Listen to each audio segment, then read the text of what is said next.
big butt. Yeah, big B-U-T-T. Yeah, big f***ing Latino butt, dude. Ham sandwich and an orange drink. If you know, you know. If you know, you know. Oh, gosh. You're telling me this girl who dated Diddy didn't know about these freak-off parties? In 5, 4, 3, 2, 1. What's up, everybody? Welcome to another episode of the Genius Brain Podcast. We are stockpiling right now, so you're going to hear news that we're going to talk about that has been 3 weeks to a month old. So, Yeah. So who the fuck cares? do it part in the interruption style where it's like subjects are listed on the side and we'll go down through them. Go through Diddy. Yeah, definitely with this, right? And we're just going to go straight into this. We don't need to warm up to this at all. I've only touched on this a little bit because I've learned from my past that when I talk about these hot topics, there's always more things that are going to unfold. Oh, yeah. Right? And I know other podcasts have spoken about this, but now there's like a cherry on top to this where I feel like I want to talk about this. Yeah. Sean Diddy Combs, P. Diddy, also known as Black Epstein. Like Puff Daddy. This is actually, for me, I feel vindicated a little bit. Right. Because I've spoken about how disgusting fucking entertainment and Hollywood is. Yeah. And everybody seems to just glaze over it. I don't understand why. I don't understand how people can look at R. Kelly like he's a monster. We've spoken about him. And then we talk about Diddy, and then people are kind of just like nonchalant about it, right? It seems like people don't care as much. It became much more of a meme quickly because the shock of Epstein had worn off. That we immediately memed Diddy. Yeah. Rather than like... It's a pretty big fucking deal. Yeah. Right? Some heinous shit. So it kind of really started off... I mean, he has been riddled with controversy since back in the day. He's been... I forgot. When we were younger, he was charged for something. I can't remember what he was part of like promoting a party that got a bunch of people killed because of crowd mismanagement. Yeah. And after that, there was club shootings. He was part of. A bunch of dumb shit. There's stories from back then of how mad, sociopathic, narcissist he was because of business. Yeah, and of how much he was after the dough, like just getting money. Yeah, ruthless. Right. And so for the thing that people remember the most, well, they started like basically kind of cementing and solidifying his villainy was the whole CASSEY thing. Yeah. And, this was going on for quite a while. But then that video footage from the hotel dropped of him like dragging her by her hair and basically taking her on the ground, beating the fucking shit out of her. And then, when I saw that, I was fucking horrified. I'm like, dude, don't ever support anything that this guy fucking does. Right? It's... and there's no real defense for this. If you guys watch that video, you will be fucking horrified. And so the rumor behind this before, we saw all this footage was that with CASSEY, he actually shelved her on purpose. So he was like emotionally and physically abusing her because her career was popping. She was all over the place. Yeah. She gets with Diddy and she fucking disappears. She's gone. Yeah. Right? The only thing that she's known for is what? Oh, she's the girl that's dating Diddy. But she was a fucking artist. Yeah. So what the fuck? And then she had these nudes that leaked. There was all this other stuff. And that was all orchestrated by fucking Diddy. But psychological torture. Psychological torture. He does this to people all the time. Yeah. And the reason why there's parallels to this with Epstein is because he would have these freak-off parties where he's basically drugging people up. And he's getting dirt on everybody, making them fuck people. There's prostitutes there. They're doing crazy fucking Making shit. People do gay shit when they're not gay. Yep. Yeah. Shout outs to Meek Mill. And so we actually, allegedly. Yeah. All right. But, we're not going to say things like it's truth. But this is basically the character of this man, right? And like his parties were like an open secret too, right? Yeah, like people knew about it. He would talk about his parties on Ellen. Yeah. Yeah. So we got these freak off parties. First of all, freak off is a fucking dumbass name, but it just sounds so heinous. It just sounds corny too. Yeah. But like he would openly talk about this stuff, right? And this is what I mean about how disgusting Hollywood is. These are things that people in the industry knew about. They know this stuff. They know it's fucking happening, right? But everybody is so scared of losing their job. They're so scared of pissing off the wrong person that they'll never work in this industry. So their morality goes away. You guys have to understand, when you are a part of entertainment, you are always 100% a certain level of narcissist. The biggest... You just have to accept it. You just have to accept it. Yeah. The biggest narcissists are people who are in entertainment. I am also included in this. So am I. Do you... we're comfortable in front of a camera. Yeah. Like... I think my voice is okay. Some people hate listening to their own voice. There's a certain level of narcissism that you have that you feel like your shit doesn't fucking stink. Right? Hollywood is the worst version of this. Right? And people all around the world flock to Hollywood, and we have like-minded narcissists exactly in one fucking city. Right? So basically everybody just reaffirms only the things that they like, right? And nobody shows and talks about the bullshit that they're fucking living in. And they're okay with all this evil and garbage happening just because everybody else is doing it too. Yeah. Everybody's drinking the same fucking Kool-Aid. Welcome to the jungle. Yeah. It's absolute fucking garbage. This isn't some light shit. Think about it like this. Let's take yourselves out of this for a second. You know somebody within your community. We're not talking about the Hollywood community. I'm talking about somebody who lives in your fucking neighborhood. And you know that every fucking night they're raping and drugging and fucking murdering and killing people. Is it something that you just brush under the rug, that you just talk about over a coffee table? Or do you call the police about this? Do you make a big scene about this? Do you try to fix this fucking problem that's happening in your neighborhood right next to you? I would, not that I disagree, I'm not trying to defend them, but it seemed like all the people around them were fearful, like as you say, of either their life or their careers and their livelihoods, that he controlled so much of that over them. And so that this is why there are so many lawsuits before he was finally, arrested for some federal shit.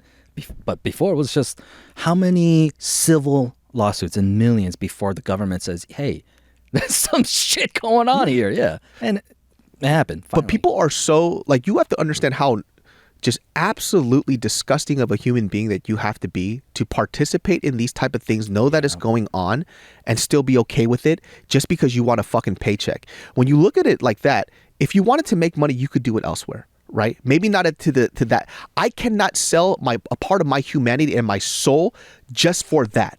That is how high your narcissism has to be as an individual, where that personal need to be wanted and seen and heard that much by everybody trumps your morality. It's fucking weird. And it's just a hard space to be in. It's really hard. You walk into these spaces, you know that 80% of the people in the room are soulless fucks.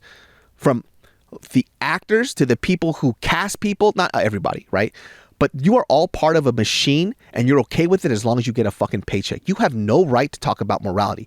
That's why when all these celebrities start endorsing, presidential candidates or whatever, fuck you. Nobody cares. Nobody fucking cares. Yeah. Nobody gives a shit about what you're talking about. After Tony Hinchcliffe makes those Puerto Rico jokes, Kamala Harris calls JLO to support her. Bro. Oh, the person who used to date Diddy? Yeah. Oh, let's listen to her judgment. And fucking JLO, first of all, Jennifer Lopez, I have masturbated to you so much. It's unreal. Half my body weight and cum went to you. So, like, you got to understand. But, and I mean a big butt. Yeah, big B-U-T-T. Yeah, big fucking Latino butt, dude. Ham sandwich and an orange drink. Yeah. If you know, you know. If you know, you know. Oh, gosh. You're telling me this girl who dated Diddy didn't know about these freak off parties, didn't know about any of this shit, and she wants to stand there as a person representing morality? Get the fuck off the stage, dude. Who hid Diddy's gun when he shot somebody in the fucking face at a club? Who covered up for Diddy when he was being convicted of that crime? Who covered for him when there was a witness, the person who survived getting shot, and pointed out who did it? Oh, no, let's listen to her. Yeah. So Jennifer Lopez, fuck you, dude. Yeah. I will no longer fantasize about you. I hope you lose sleep. Those days are over. Yeah, those days are over. No, but it's just like we're not, we're beyond, like, I think as a society, I'm glad we're good with being like, hey, who gives a shit that a fucking actor has a thought? Who gives a shit that a fucking singer has an opinion? Like, but you have to understand too, like, how detached from reality do you have to be to think, you know what? I got to speak for what's right. But it wasn't during those times when you knew something heinous and the word is evil is happening. But when it comes to this, you're like, let me tell you guys what the right thing to do as a human being. Shut your fucking pretty beautiful mouth. All right? Shut up. All there. You didn't do You're shit accomplice. when it happened. So it's, look, shit's going down now. The only thing you can do now is just then shut the fuck up. I literally have... Then pray to God your name doesn't come up in the fucking trial. Literally zero respect for her. I have to unfollow her now. I actually almost unfollowed her because of her last movie. It was so bad. It was the one... Hasn't done anything great. Yeah, have you seen the whole controversy behind how, like, she would just steal the vocals of, like, all these other artists? Her whole career is built off the back of stealing other artists' songs and vocals. Yeah. I believe it 100%. Yeah. So one of the worst actresses ever. Yeah. Literally the fucking worst. Did you see her in the so she had a Netflix movie that was from a shelved idea from like 10 years ago. It was a space movie. I think you mentioned it where she's in a big mech suit. Yes. Yeah, I'm not interested. Dude. The worst Netflix movie of all time. Oh, okay. So fucking bad. And it's only accelerated by how bad of an actress she is. Right. She's so bad, Ed. It's unreal. You know, it's insane, though, is that more than 20 years ago, there was a Jamie Foxx joke where he made fun of her and said, you know, that she came up to him like all hissy. She's like, I don't like, you know, what's up? Like, we were on the In Living Color together. And she was like, you said I couldn't sing. You can't. Yeah, that's how he said. This is. I wonder if there's a psychological thing for like hot girls who just really feel like they could do anything. Yeah. Like if they get fed so much bullshit from people who want to fuck them. Yeah. That they don't have a real grasp on reality because their reality is only what people tell them. Right. Look at Britney Spears. Yeah. Dude, look at her. Their reality is only what people tell them. And so they could only base it on that. It's actually right for them to do so. Yeah. If everybody around them is like, you're so talented. Oh my God, you're such a good singer. Why are you so amazing at this? You know what you should do? You should act. I've seen you act. You're great. People in her circle are telling her this. So her whole life, she has never been told otherwise. Of course, she's going to think that her shit doesn't fucking stink. Yeah. Right? So maybe it's not even her fault at this point. Maybe it's everybody else around her that kind of made this fucking monster. And look, use what you got. Hot as shit. Right? JLO from the block. But guess what? Here's the great thing about the fucking internet. The internet will expose the fucking shit out of you. All the stuff that these old celebrities got away with before, you can't get away with it now because now the whole public sees everything and they have an archive to access whenever they want. And when they got away with it in the past, the young kids use the internet and say, the fuck? Matthew Broderick killed somebody? like weird shit like that. Like how you get away with that? Dude, I talked about this in another podcast. You know who else endorsed Kamala Harris?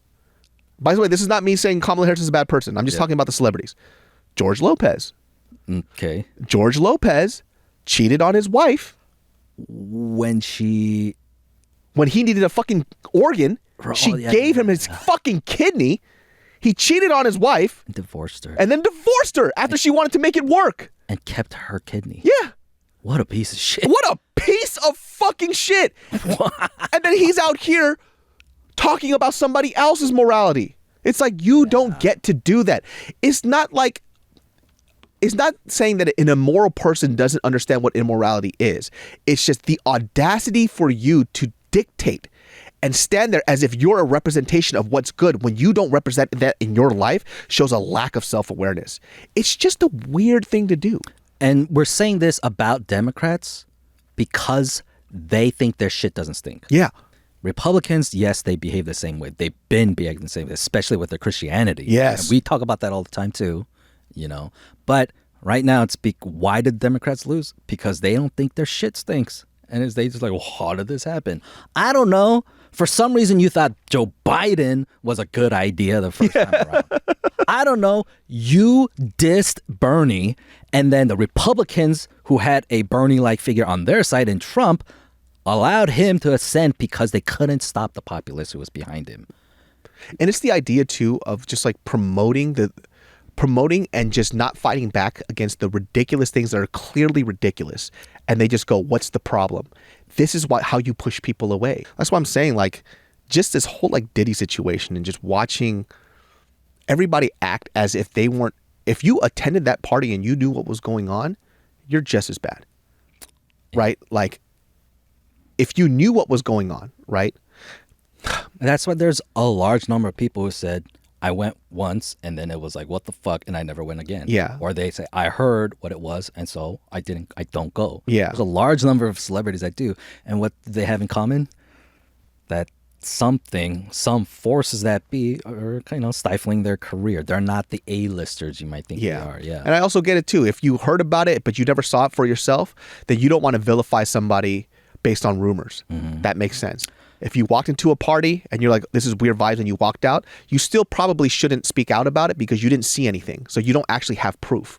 I also want to bring up, because another thing came up now that Diddy is arrested, is that he was behind the murder of Tupac. Yeah, that rumor has been circulating. It's been around since the beginning. Yeah. And a lot of people from, let's say, the hood are like, just common knowledge. Yeah, Diddy killed Tupac. Yeah, it's like, we all know this. But now, holy shit, 30 years later, they're finally like, yeah. Yeah, maybe that shit that Eminem said in his fucking rap was fucking real, even though he was joking. Yeah. Oh, and the reason why this is like something that I want to talk about now is because, so if you guys remember, Jamie Foxx had a health scare. He was missing for quite a bit. Went into a coma for a bit. Mm-hmm. Yeah. And he was sick, and everybody was saying it was because of the vaccine, because he was forced to take a vaccine, and the vaccine did this to him. Obviously, that's just, during the time, it was just the hottest thing ever. Anytime anybody was sick, it was like... So many conspiracy theories. Yeah, like he was a clone or some shit. It was a clone, all this other stuff. He came out, said that he was fine. He was like teary-eyed, that he was okay, which everybody was like really concerned, like what the fuck happened? Which that already raised eyebrows. But in passing, almost as a joke, I think in the trailer for his stand-up special that's about to come out, he kind of mentions that Diddy poisoned him. Yeah. Right? And then a bodyguard basically kind of confirmed it. It's like, yeah, that happened to him because Diddy poisoned him. And it was a bodyguard. It wasn't from Jamie. Wow. So now this whole thing is coming out. It's like, because Jamie Foxx apparently was a whistleblower and he told like the FBI about this type of shit. So that shit was going on, and then Diddy had... Yeah. And so that's what the bodyguard said, which is so fucking crazy, right? Yeah. Like, I'm saying, like, not... things aren't as they always appear to be, right? I will never ever look back at my life and regret not pursuing TV and television and movies full force. Yeah. I will never ever regret it. There is a price to pay for the way that the system is set up right now. And there's a price to pay for being around these type of people. You are always like the closest people that you hang around with the most. There was no way that I can be a part of like this type of acting legacy at that type of level and not be a scumbag. Yeah. To a certain extent. I would have to be complicit in a lot of things that I see and that happens. Like, why do you think I always make fun of fucking celebrities all the time when they do stupid shit? And to them, they're like, why are you doing this? It's because you're doing something fucking dumb and nobody fucking tells you. Yeah. Nobody ever says it. And it's okay for us to do that. It's not so much that I have to be accountable for you or anything else like that.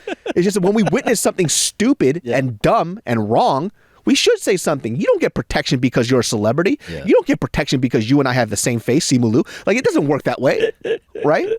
But even like not to bring him back up again, but even for him, right? He doesn't understand why, well, I'm the face of Asian people. Why would people say this about me, right? It's like, because you are responsible for the things that you say and do. Yeah. You are not shielded from that because you are a superhero on films, right?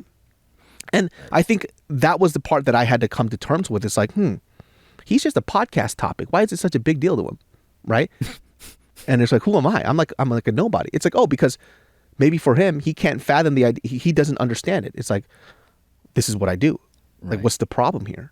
But, from an outside perspective, we're just talking about some dumb shit that he's doing. That's all that it is. There's nothing more than that. right? Yeah, his own bubble. Yeah, celebrities always feel protected in their own bubble, which is why somebody like JLO, who was a part of this like evil process, literally a part of it, a literal accomplice to everything that was happening, can stand up there and take a moral standpoint because she doesn't even understand how stupid she is. Yeah. She doesn't see it. It's kind of insane. And I wish people would kind of talk about that a little bit more. It's like, what are you, fucking dumb? Yeah. Like, you're dumb. And, Like- and you know, it bothers me to see like when liberals like cry over this election because it's like you're doing exactly what they want you to do. Yeah. You know? Shout outs to Like- Gal Gadot too during the pandemic. Hey, can I sing for everybody? When people are just like suffering, imagine all the people. Yeah, thanks for singing off key with fucking like 30 celebrities. Nobody gives a shit. Yeah. That's how detached from society you have to be to think like, you know what? I should sing to you. People need me to sing. Yeah. I like Gal Gadot. She's hot. Oh, dude, did you see her in the Snow White trailer? I think she's a terrible actress. I think it's finally dawning on me because she was so pretty.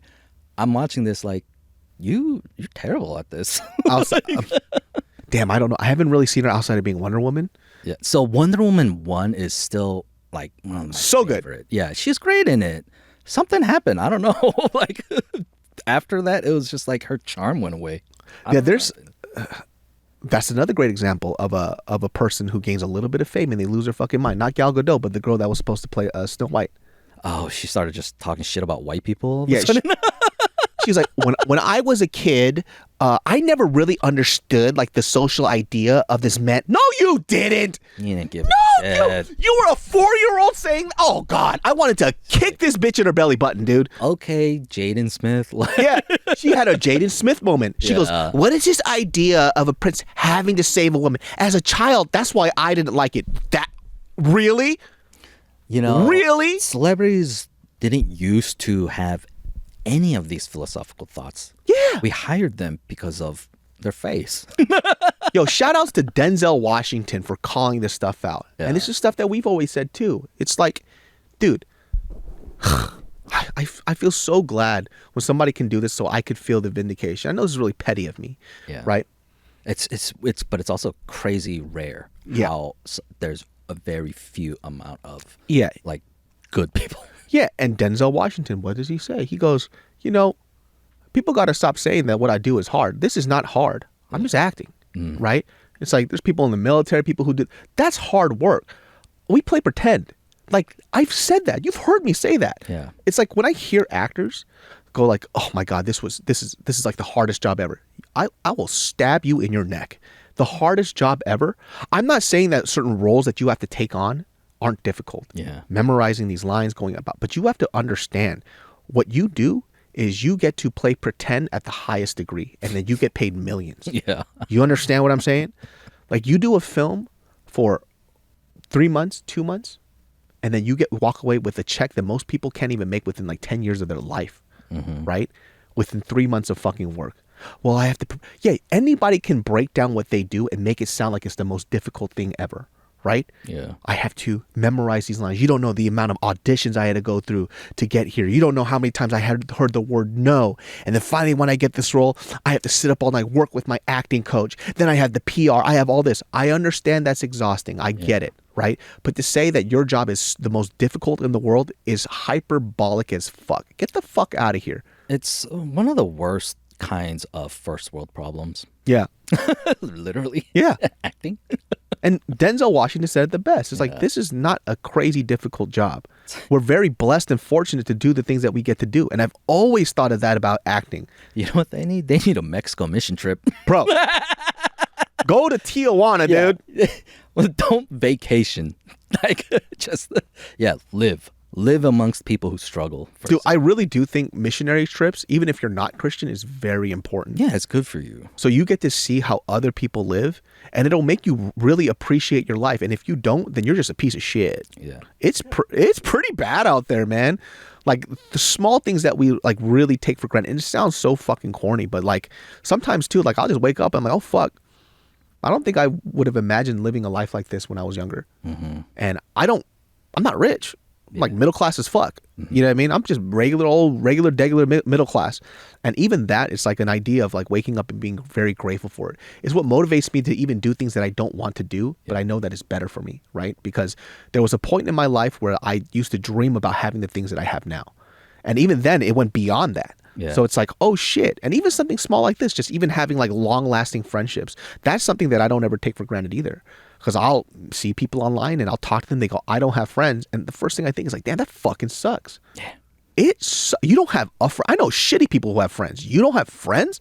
Like that in and of itself is an accomplishment to have long lasting friendships for long. I've known you for over a decade now, right? Some people don't even have that. A lot of people who come to the city, they don't have any friends from back at home. You've known Dan for how fucking long?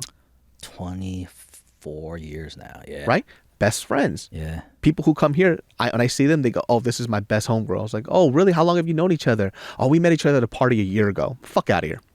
Oh, yeah. We took an Instagram story together. Yeah. Besties. Yeah, exactly. Best friends? Oh, yeah. We posted up a video together. We co-posted it. Yeah. There's a reason why you guys are not friends. Yeah. Right? And those people are the ones that get disappointed when they backstab them, when they do stuff, they show their true colors, and they go, I thought I knew you. But I think that's a bigger issue with today's problem, like societal problem of loneliness.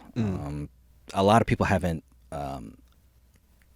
recovered from the pandemic yet, where they're still not going outside. Some people are still living their life as if they're in a pandemic, for sure. You know, and that's the tough part. Like some of you guys, like when they say touch grass, it's quite literal. Yeah. Like, look, I have a massive fear of the ocean.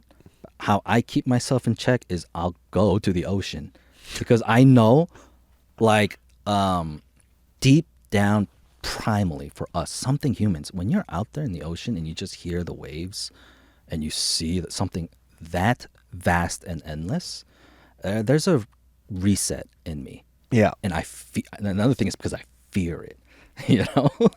And so like I just picture you walking up to the ocean crying, and then everybody thinks that it's because it's a beautiful moment. And I'm scared. I'm just so fucking scared. Yeah. Just touching water. Oh. Yeah. Oh man, it's terrible. But like I said, I have to sometimes. It's just like not to feel alive, but to be like, hey, like let's reset, get a fucking sense of yourself. The whole world isn't against you. There aren't Trump supporters coming to get you, you know? Like, just take a breath. Yeah. And look, I know there are a lot of people that I know that are in entertainment and acting, and, you know, these are really good people, right? But once again, a lot of people that they're not at that level yet. Yeah. Right. And I've had conversation with friends where they've talked to me and like, dude, this whole acting thing is exhausting, not because of the acting, but it's because of the people that I have to be around. Right. And the people that they have to pretend to be just so they don't fuck up these opportunities for themselves, right? They have to say the right thing. They have to be charming all the fucking time. And it's just not a world that I want to live in. It sounds exhausting. That's the part that's the most exhausting for me, right? I think that's why I genuinely love YouTube. I love YouTube more than I like Instagram. I love YouTube than I like any other social media platform, because at least I get to curate what I want to. Whether it gets 3,000, 4,000, 2,000, 100 views, it doesn't fucking matter. I get to create my content the way that I want. And nothing has to be perfect. It just has to be what I want to put up at the moment. Right. And I think that's like the fun part about what social media has done. That's the positive part of social media, right? Is that we got to eliminate the red tape. Because the red tape was so fucking thick. Right. You get to be famous only if I tell you that you're talented. Even if you're talented, I don't want you. I say you're not talented, so you don't get to have this job. The gatekeepers. The gatekeepers, right? And do you guys also find it a little suspicious that there are certain actors that take certain roles that just aren't really that good? So is it really based on talent and merit? I don't think that it is. Because if it was, you would have these casting directors that put these people in place that make the best show possible, because it's, and we're going to talk about this too. I want to talk about Sopranos, but like, you know, I just started watching Sopranos. Yeah. Probably the best series I've ever seen. Yeah. And the way they dive deep into the human psyche, you know. 6 seasons of it being amazing. Yeah. That's the thing that's throwing me off right now. Usually 3 or 4 seasons, I'm pretty much done with it. And I can find something that I hate about the show. Sopranos, I have yet to find that. Damn near flawless. It's a damn near flawless show. But you haven't finished it yet, right? I haven't finished it yet. We'll talk about that. Oh, okay. Damn it. There is something very infamous about that show. Okay. Very infamous, and then we'll get to it. Oh, I can't wait for the next podcast so we could talk about Sopranos because I'm almost finishing it up right now. Will that be next year? Yeah, probably. Yeah. Oh shit. Well, then I'll finish it up by then too. Then. Yeah, we'll watch it again. But look, Sopranos it's just such a, like, when I watch that show, I think the first thing I notice is like, why is everybody so good at acting here? You know, they're so good at their characters. Yeah. They made me feel a certain way. Like I would say, like The Bear has really good actors. Yeah. And same thing with The Sopranos. When I was watching it, I'm like, holy shit. I want to talk about it so bad, but we don't have enough time. But just a little glimpse of it. Just Tony Soprano as a character, as a person, is so fucking complicated that reminds me of so many different people and a little bit of myself. Yeah. That makes me love the show so much. Because they portray that like so well. It's not just like, oh, there's mob boss, but the human side of him that we see that we all go through and complicate too, but then he has to live by a certain set of rules. Yeah. That he has to fucking shimmy around.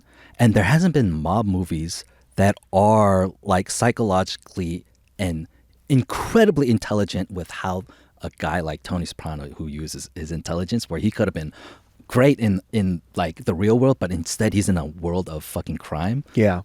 Brilliant. Just a man who's like unable to take on personal responsibility. Yeah. It's everybody else's fault. This emotional damage that happens since he was a kid that he can't reconcile with his mother. Yeah. He can't reconcile with this. He sees glimpses of his humanity and then it disappears again because his upbringing starts crushing it, and then he starts feeling guilt, and then he starts feeling better. He tries to erase it with gifts, money, and then he thinks that trumps over being a better person. Oh, perception of goodness. Dude, his perception of good blows my mind. And I know people like this. Yeah. And I just kept watching it, and they do such a good job of not deterring away from who the main character is. It's always Tony Soprano. And I also like how they eat in every scene. Oh, God. Yeah. So good. Well, guys, we'll talk about that on another podcast. We haven't done a movie/series review in a very long time. Sopranos will be it. We have to do Shogun. We have to do Dune. So it's going to happen, I swear. It'll be just like we do every year, a fucking year recap of all the shit we liked. Dune, Sopranos, and then Shogun. We will talk about that. Genius Brain every Sundays at 12 p.m. Secret Society, make sure you cop all your stuff, SCRTSOCIETY. Make sure you check out Junbi Waikiki in Hawaii. If you're visiting Hawaii, we are located at the Royal Hawaiian. Fucking thank you for the support and love out there. You guys have been helping us. It was a really tough time because of COVID and the Maui fires, but we've bounced back thanks to you guys' support. Love you very much. You can catch Ed Park at Ed Park VP, and also Manga Miyata. Check that out on Instagram. Personal project, but we're having fun. It's going to be good. We will see you all next time. I'm pretty sure all this stuff is going to be all in December. We shot 3 already in this one session alone. So Merry Christmas, you guys. Yeah, Merry fucking Christmas. Happy New Year. If you were naughty, you deserve all the pain that's coming your way. See y'all next time. Peace. Yeah, bye.